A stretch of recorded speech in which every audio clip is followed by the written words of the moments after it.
This is a conversation with Dr. Yoon Soon, a senior fellow and director of the China program at the Stimson Center. Yoon is one of the most experienced China watchers and researchers who's been analyzing China's foreign and domestic politics for over 2 decades, which makes this conversation and her arguments both extremely interesting and kind of concerning, because Yoon argues that we are seriously underestimating the risk of a Chinese invasion of Taiwan, not in some distant future, but as soon as this year, 2026. She believes that the thinking in Beijing among China's leadership is quickly changing, that they are abandoning the idea that time is on their side, and that instead China now believes that if it ever wants to get Taiwan, it's now or never. And that we are now witnessing a confluence of several dynamics, none of which were likely or expected, but that are nevertheless now all happening at the same time. And that together they are, as Yoon Sun puts it, creating a perfect storm for Taiwan in 2026, and significantly increasing the odds that China might soon make its move. In this conversation, we talk about all that, about what these factors are, about whether China believes in taco, that Trump always chickens out, or why it is undeterred by his unpredictability, or what the recent purges of the leadership of the Chinese military and the fact that Xi Jinping now has direct command of China's armed forces mean in this context, and much more. Conversations like this can exist only thanks to the supporters of this podcast on Patreon and Substack, to whom I'm deeply grateful. If you want to support this podcast and get access to the full ad-free version of this and other episodes and additional bonus content, consider becoming a supporter as well. And now, enjoy the conversation. So, welcome to the podcast officially. Thank you for having me. So, I want to talk about the argument that you made in your recent article that was called A Perfect Storm for Taiwan in 2026, that I thought was extremely interesting and that definitely deserves more attention, both because I found myself agreeing with basically everything you wrote, but also that because if you're correct in the argument, it could potentially have very dramatic consequences. And you basically argue that the risk of China attempting to take over Taiwan by force in this year, in 2026, is much higher than most people realize, and that, in fact, the odds of that happening are increasing quite significantly. And we'll talk about all the reasons individually of why that is. But to start, could you maybe give an overall explanation of the argument that you're making? And what do you think has changed that is making the risk of an attack on Taiwan, in your view, much higher than it was even a few months ago or last year? Thank you. Those are great questions. So let me start by saying that this piece is aimed at raising red flags about what we're seeing, but what we are ignoring to acknowledge, which is that, well, one, China has been tenaciously pursuing a military option on Taiwan. And two, we're also having elements, I would say, in the geopolitics that are making the Chinese feel we're recognizing an increasingly favorable condition for China to use that option. Will they use that option? Probably, well, we'll have to see, but there is a very good chance that they won't use that option because, after all, a military invasion of Taiwan is uncertain and it could carry significant cost for China aftermath, even if Beijing is successful. But at the same time, if there are triggers or provocations in the Chinese view, the chance of China being both ready and willing to use force against Taiwan has been significantly increased. And the most significant factor that has changed, per your last question, what has changed in the last year or in the past few months? What has changed? Well, we have had a U.S. president that has been, at the best, you call him indifferent about Taiwan's future and Taiwan's status.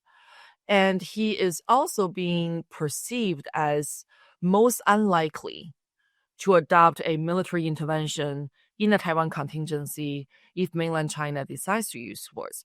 We know that in the Chinese calculus, the most significant factor in the Chinese decision making is not whether China is ready.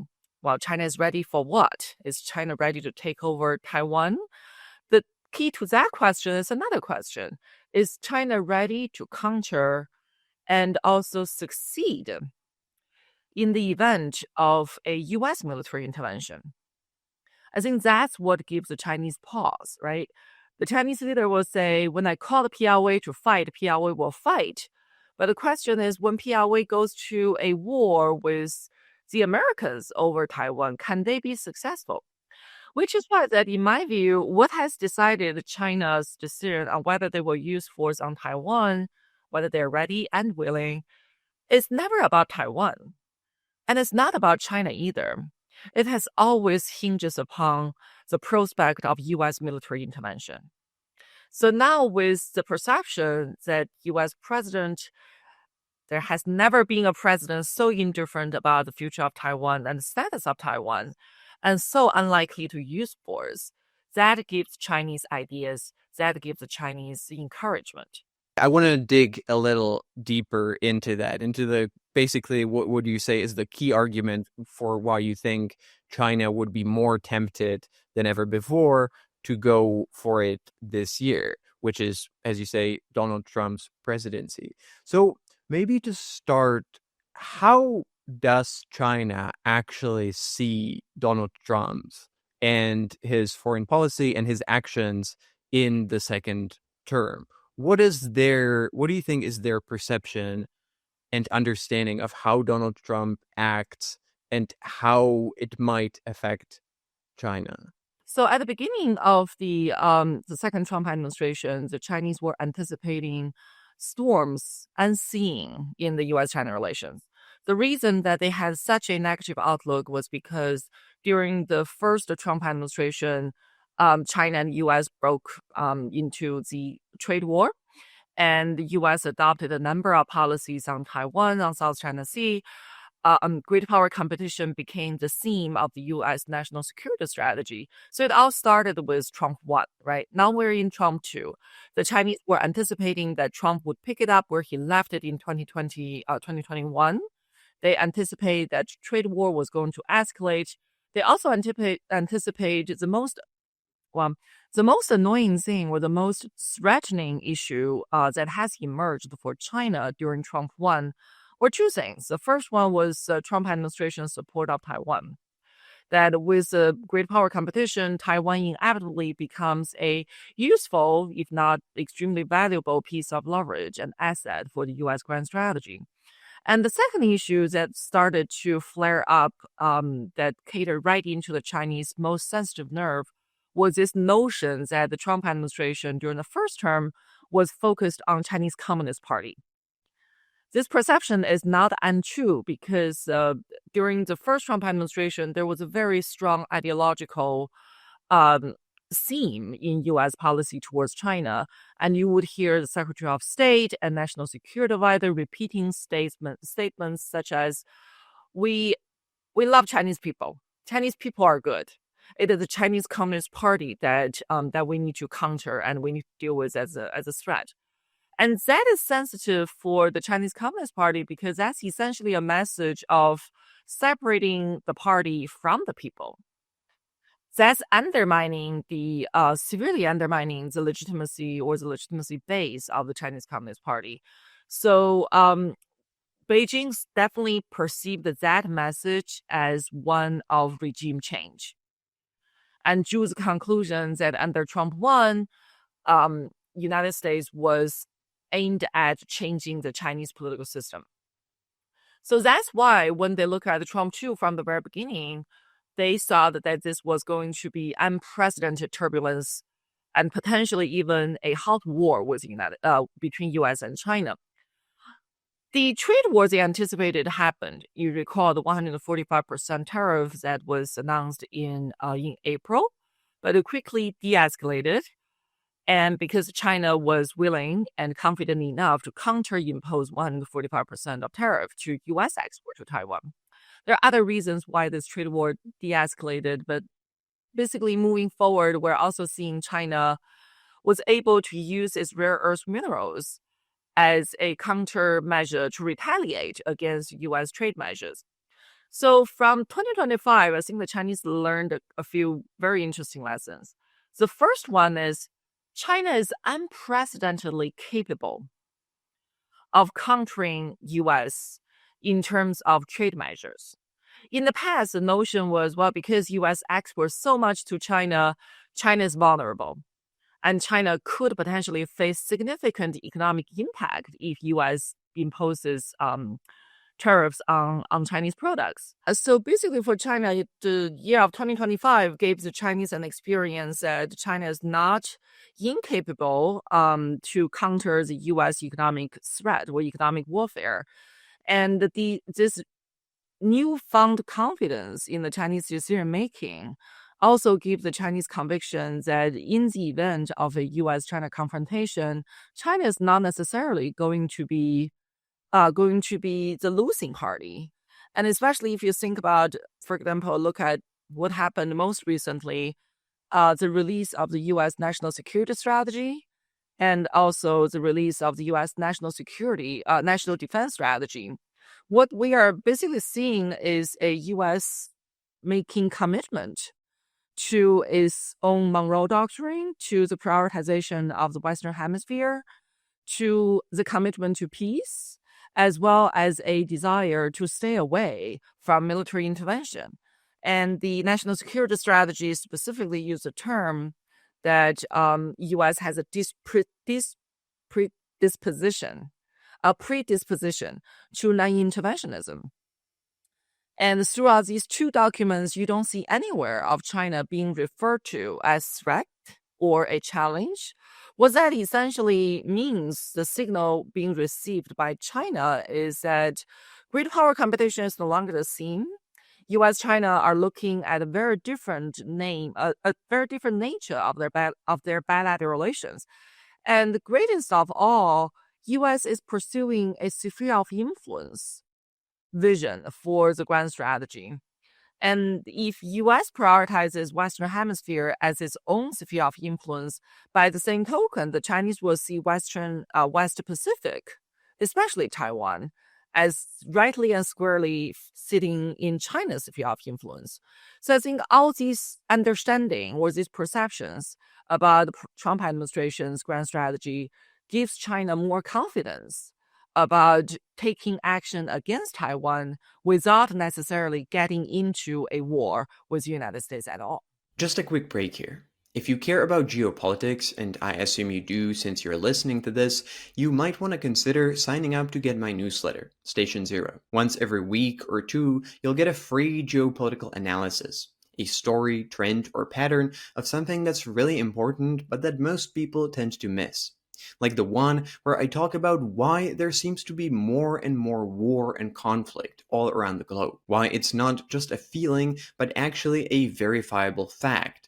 And why the increase in war can be explained with a niche mathematical theory and the plot of Jurassic Park.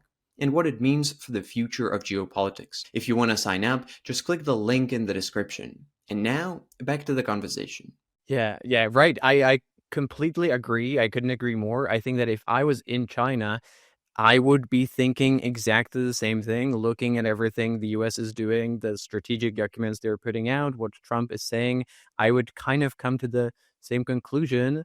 And probably if it wasn't for all the drama around Greenland and conflicts with allies and all that, the fact that the US now doesn't really care that much about China would be much of a bigger deal, but it's kind of going mostly unnoticed overall, I would say, or it's not receiving the amount of attention it should, but I imagine that it's not going unnoticed, or as you say, it's not going unnoticed by China.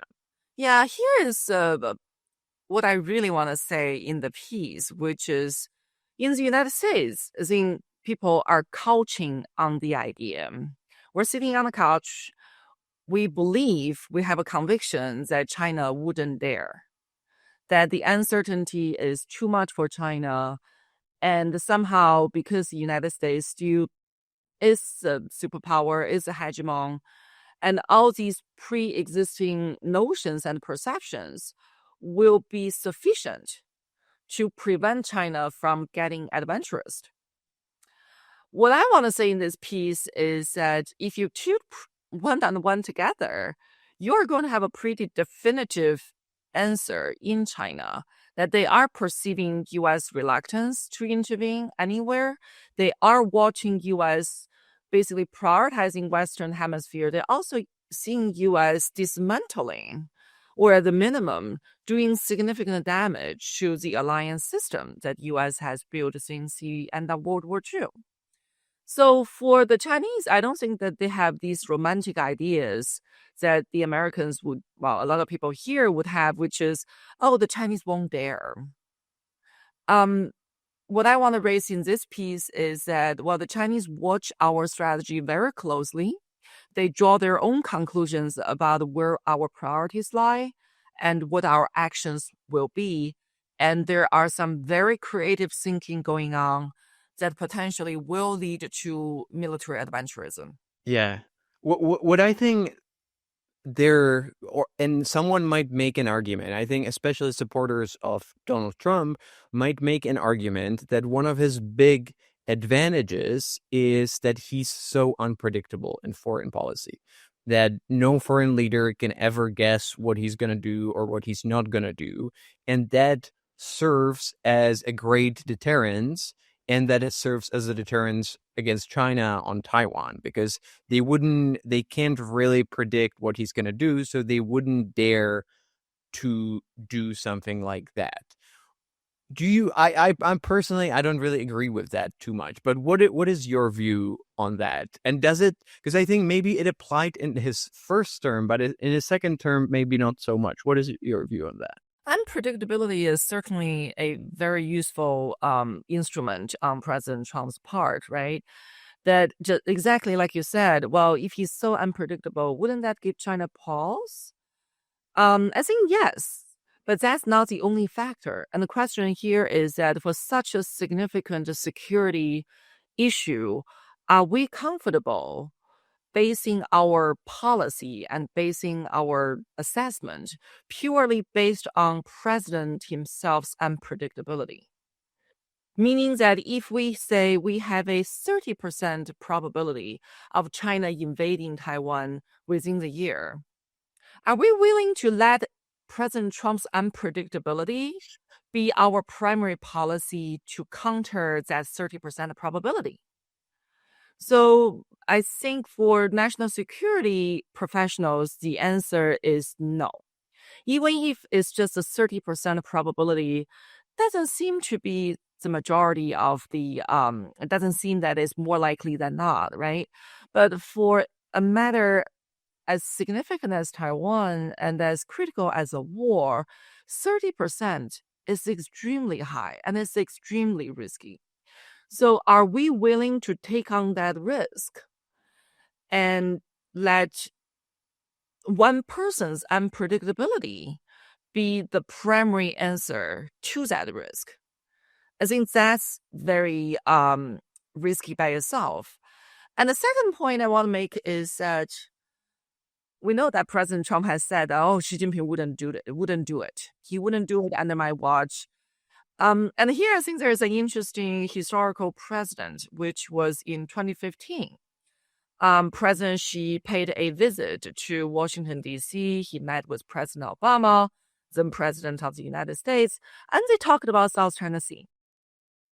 And the recount of that conversation out of the White House or out of President Obama was, President Xi looked at me in the eyes and promised me that China will not militarize South China Sea.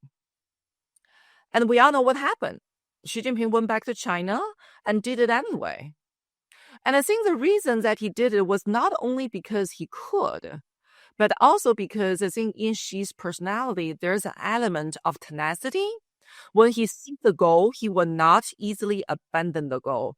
And the second factor is that he is willing to push the envelope. whether he believes that the pushback will be tolerable or the pushback will be manageable.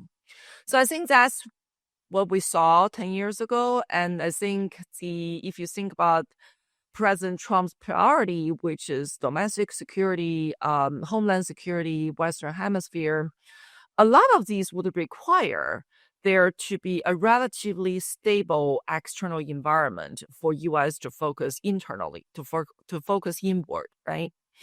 Well, I think for the Chinese, the question is, at this critical juncture, with President Trump being bogged down in Middle East and with the Ukraine war still ongoing, what is the likelihood of the United States getting itself involved in essentially a World War III scenario with the potential of the use of nuclear weapons? So once you put that in that framework and compare it to President Trump's narrative and his elaboration about how important peace is, I think it would not be surprising to see that the Chinese would draw the conclusion that maybe he will not involve or maybe he will not intervene. And last but not least, I think there is another piece related to this is how President Trump has handled the war in Ukraine, right? We're basically looking at United States telling Ukraine that you have to concede territory to end this war. They have told our European allies that the start of the war was unfortunate and should not have happened. So he has not blamed the aggressor as much as the ones he invaded in this particular case. So if I have to summarize, I think that is a policy of accommodation. Whether accommodation of Russia's legitimate or illegitimate security concern, that's subject to debate. But it is a policy of accommodation, right? And if you use the same token and use that same criteria on China-Taiwan scenario, I think it would be at least one argument that you might hear that China should be accommodated because this is Taiwan. Taiwan is 100 miles from the Chinese coast. And this is a historical agony from the Chinese Civil War for the past 7 decades. So it's almost that you can make an argument that Taiwan is not worth defending. And Taiwan is not a critical national interest for the United States. One element or one exception to that Taiwan not being a critical national interest issue for the United States is semiconductor chips. It's the fact that Taiwan produces the majority of the most advanced chips for the whole world that makes a war unthinkable, right? But at the same time, to counter that argument, we're also seeing cabinet members of the Trump administration making public statements about, well, this is not safe for us. To having the semiconductor chips produced in Taiwan is a threat to U.S. national security. And the answer that they have provided to that question is, we need to move this production to the United States, to U.S. homeland, so we are sure that they're safe and we have secure access and supplies. Well, but if you are Taiwan, then your perception would be U.S. is taking the goose that lays the golden eggs, but U.S. doesn't need anything else. So if U.S. needs semiconductor chips, they only need the production of the chips. They don't need Taiwan per se. So there are all these elements, I think, sending signals to China that an abandonment of Taiwan by the United States is not unthinkable. Yeah, yeah. No, I couldn't agree more. I think one more thing on the U.S. or on viewing the U.S. foreign policy, another interpretation of Trump's foreign policy specifically goes under the very popular abbreviation called TACO. Trump always chickens out, which actually in this term fits Trump's behavior pretty well. Even on the short trade war with China, that's essentially how it has been. Or even you could apply it to Greenland. And so if in alignment with that, you would kind of expect Trump under pressure to seek a deal or to back down, not to go into a direct conflict. Do you think that this is how China sees him as a taco president? So tackle is actually a term that has been used very frequently by Chinese scholars, officials, interlocutors in US-China dialogues. That I think there's a joking element to it, but there's also a seriousness to it. I think for the Chinese, their interpretation of tackle is not as superficial as Trump always chickens out, but they see this as a tactic that demonstrates the negotiability of U.S. endgame. So what you would see from Trump in terms of the pattern is Trump would start with maximum pressure that dial the heat up to 145% of tariff, but he's willing to dial down, right? He's willing to de-escalate depending on how the other side would react and how the other side would counter. So in my view, I know that taco sounds very unserious for someone who is as senior as a leader of the free world, but I think that does demonstrate a certain level of pragmatism and the flexibility, again, an element of unpredictability, that the assumption of maximum pressure is that maximum pressure is going to create maximum result. And if we are able to see what the most that we can push for from the very beginning, then we know practically where the negotiation would go and where it would end up with. And I think there's also an assumption that if you don't ask, you're not going to get anything. But if you start with a very high ask, maybe the other side is willing to meet you halfway. Yeah. I think apart from the U.S. foreign policy interpretation by China angle, I think a really interesting part of what you argue is not just if, but when. And you specifically argue that the risk is very high or relatively high this year, which I think is interesting because there has been a lot of focus on the year 2027 and onwards, because several years ago, U.S. Navy claimed that China has a goal of being ready to invade Taiwan by 2027. And since then, that year has been sort of in everyone's head.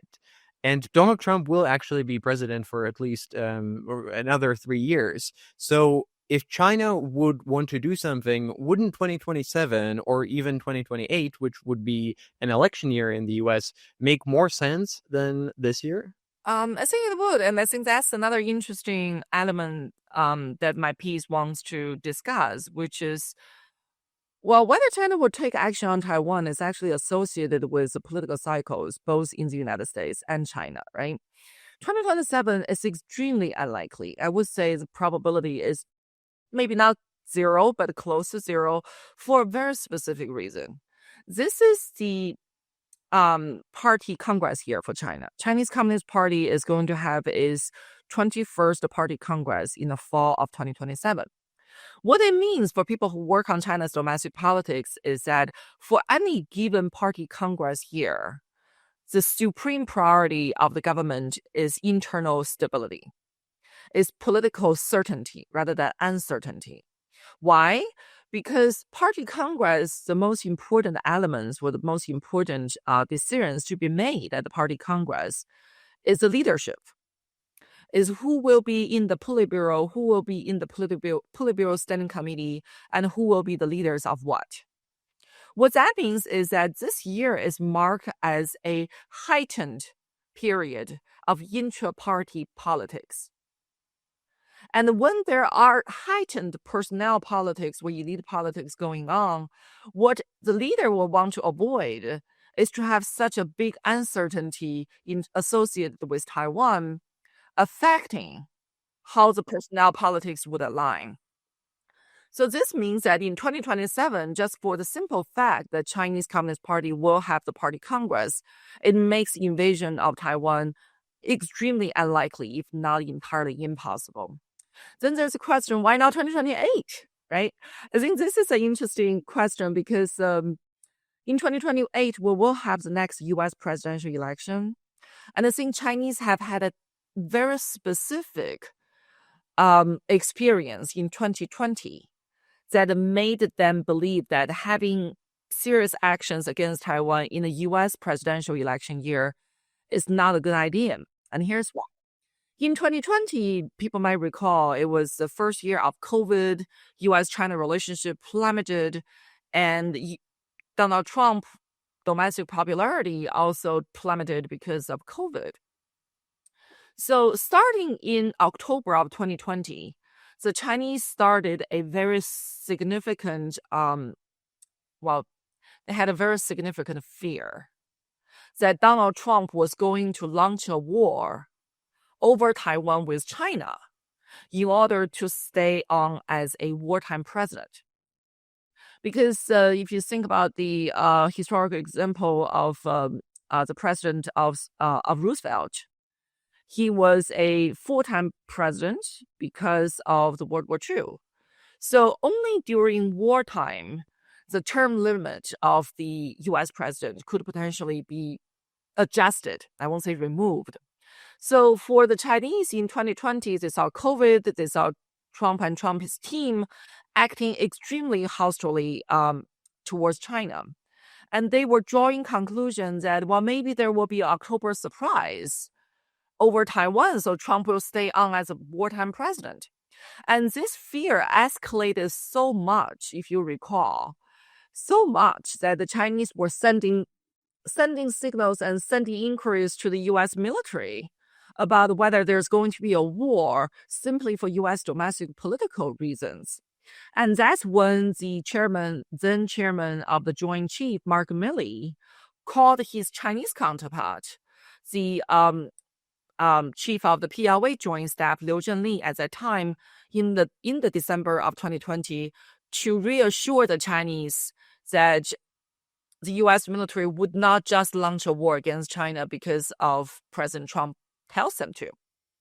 So it was, if the Chinese military was so serious about the possibility of Trump wanting to stay on as a wartime president, to the extent that they reached out to the chairman of the Joint Chief to have a conversation about this. And remember, in 2020, the two sides had almost zero high-level contact with each other, which makes this particular meeting extremely interesting and extremely important. Then just based on that experience, I don't think the Chinese will want to take the risk to give Trump the reason to militarily intervene in a Taiwan scenario and make himself a wartime president so that he can stay on. Yeah. So something that I think impacts quite a lot everything we're talking about here are the news from last week from China about China conducting another purge of its military leadership. But this time, I would say it caused quite a lot more anxiety in the West because it was a purge that removed the very highest military leadership in Chinese armed forces, including the highest general that China has. I'm not going to pronounce his name to not completely butcher it, but basically since then, I've seen both analyses that were claiming that this actually reduces the risk of China's action against Taiwan, and also analyses that claim that it significantly increases the risk of an attack on Taiwan. So what is your view on which is the right interpretation, and how do you see this move in the context of everything we're talking about? Thank you for listening to the free part of this interview. The conversation is not over yet, but the next part is only for the paid members on my Patreon or Substack. I try to make the best possible geopolitics content, and I put a lot of effort and time into this podcast.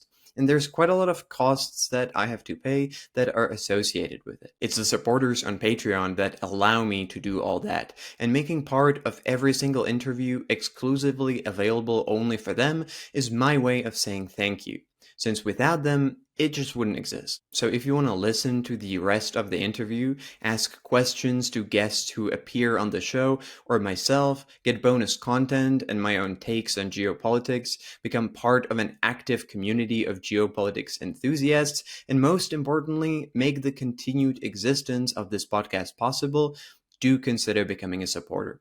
It really helps. To join, you can find the link in the description or go to patreon.com/decodinggeopolitics.